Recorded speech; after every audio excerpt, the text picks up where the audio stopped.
Hey everyone, welcome to Hope for Survival YouTube. Thanks for tuning in. Welcome to the new subscribers, and I appreciate you taking that step to subscribe and follow along the Hope for Survival journey, and we're happy to have you here. I wanted to do a quick podcast posting. Uh, I'm going to be out of pocket for about a week. Uh, and then in the next day or two, I'll be gone for about a week. I won't be able to do videos, but while it was in my thoughts, I wanted to ask you, what the heck's wrong with people?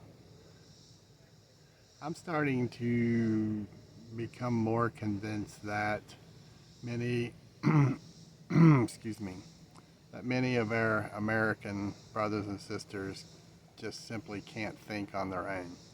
And that's deeply concerning because when things tank, these are going to be the people who we're surrounded by. And most likely they're not prepared, and trying to help them understand why they need to be doing these things. We can't even get to that level yet because they're so enthralled with stupid stuff that doesn't matter.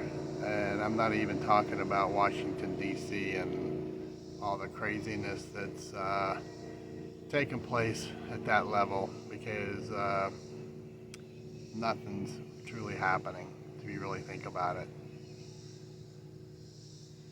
How do politicians get elected by we the people, and they go to Washington, D.C., and they become multimillionaires while we, the tax burdened people, are now $36 trillion in debt?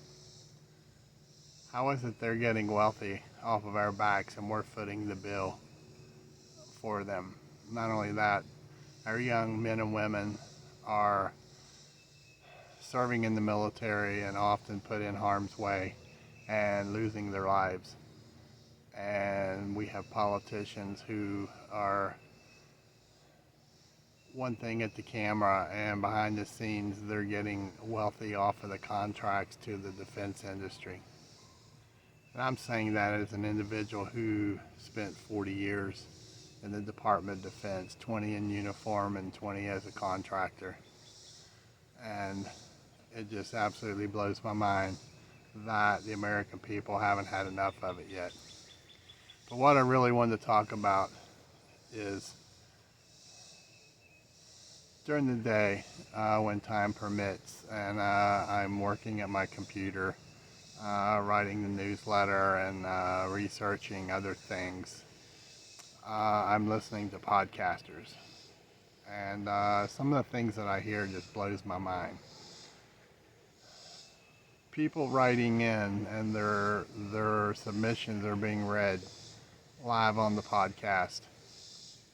And people are writing in that there's a food crisis in their area because their Dollar General in Beaufort, Iowa, or Slab Fork, Kentucky, or some small place somewhere in America, because when they went to go shopping,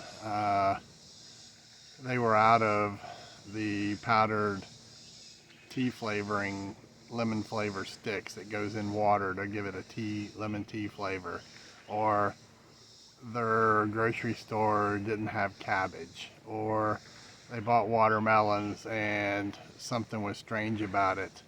The interior was pink and it was only red towards the center. It wasn't ripe, right? And they're taking time and submitting it under food shortages and a food crisis. Gosh help these individuals when things tank and get rough. Yeah, I get it when there's egg shortages or there's beef shortages and things of that nature. One place, one time is not a crisis. But when we start getting multiple reports of the same thing in multiple areas, then it's something to consider looking into as to what is causing that potential shortage. But discolored watermelon, no cabbage, no tea sticks. They were out of Swizzler licorice sticks, or they're out of Skittles. I'm not condemning these people. I'm concerned that there's people whose lives are so empty that they're considering these things as a crisis enough to take time to write in to a podcast, and they're being read off with their names provided as a crisis.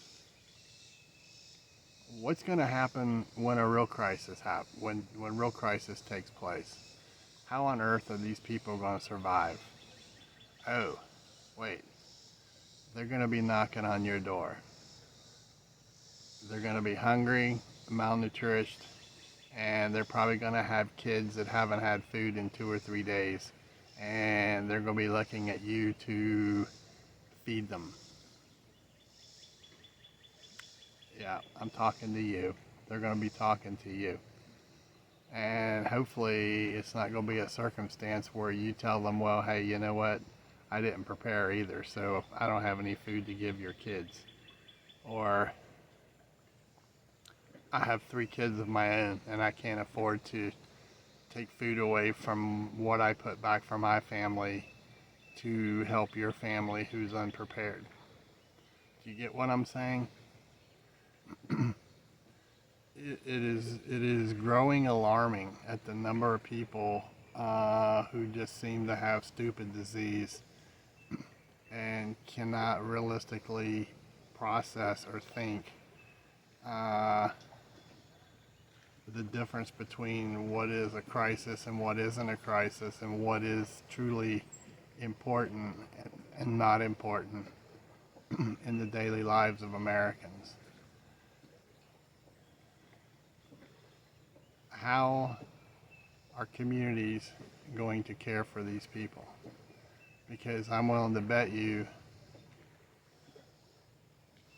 based off of events over the last year and things that I witnessed, most churches are not going to have food available, not just for their own congregation, but for their local community. They're not going to have more than 2 weeks to 30-day supply of food to share. Most towns and cities, they do not have a deposit of emergency food supplies, and the government has minimal. I'd be willing to bet you the federal government can't feed America for more than 3 days max. Okay, and that's going to be MRE type rations. So where are you after 3 days? Where are these people who thinks not having Skittles in their store, where are they going to be in 3 days? Where are they going to be in a week?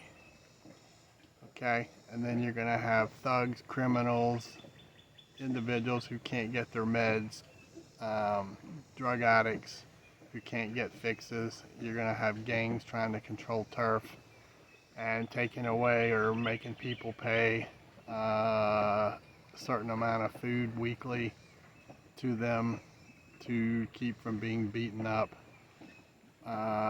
Where's it going to leave all these people? All right, this again is why having an established community is so critical, whether you're rural or whether you're in a city or you're in suburbia. All right, and here we are in mid-year 2025, and I still have people who tell me they don't know how to go about getting people in their neighborhood together. You know, how many times in the last 6 years have we talked about have a burger barn, have a chili cook-off, have a community garden, things of that nature to bring people together, okay? And it doesn't have to be a large group at once. You know, people in your neighborhood know other people in your neighborhood, and maybe you can go for walks and meet 3 to 5 people who knows 3 to 5 other people, and together you can network. Folks, this is not hard stuff. All right. The question is, are you using that as an excuse because you're too lazy to get off your butt and go do the work? All right. No one ever said that preparedness is easy. There's more to preparedness than reading a book and reading a story and following a podcast and stocking up on Twinkies and bottled water. It takes work. It takes a time investment of learning skills.